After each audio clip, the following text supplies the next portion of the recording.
ವೈಷ್ಣವರಾದವರು ಕೇದಾರಕ್ಕೆ ಹೋಗಬಾರದು, ಅದಕ್ಕೆ ಕಾರಣ ಏನು ಅಂತ ಕೇಳಿದ್ದಾರೆ.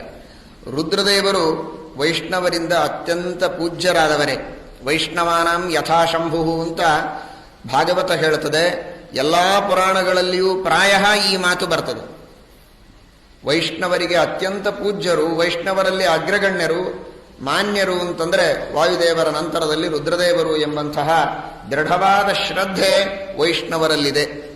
ಆದ್ದರಿಂದ ರುದ್ರದೇವರ ಪೂಜೆ, ರುದ್ರದೇವರ ಉಪಾಸನೆ, ಅವರ ಮಂತ್ರಜಪ ಇವುಗಳನ್ನು ಅವಶ್ಯವಾಗಿ ಎಲ್ಲ ವೈಷ್ಣವರು ಮಾಡಲೇಬೇಕು.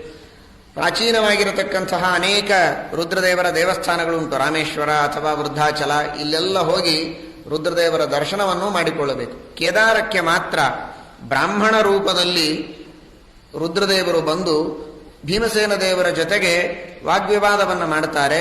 ಆ ಸಂದರ್ಭದಲ್ಲಿ ಭೀಮಸೇನ ದೇವರಿಂದ ಪರಾಜಿತರಾದಾಗ ತತಃಪರಂ ವೇದವಿದಾಂ ಅಗಮ್ಯತಾ ಶಾಪಂ ದದೌ, ರುದ್ರದೇವರೇ ಆಜ್ಞೆ ಮಾಡಿದ್ದಾರೆ.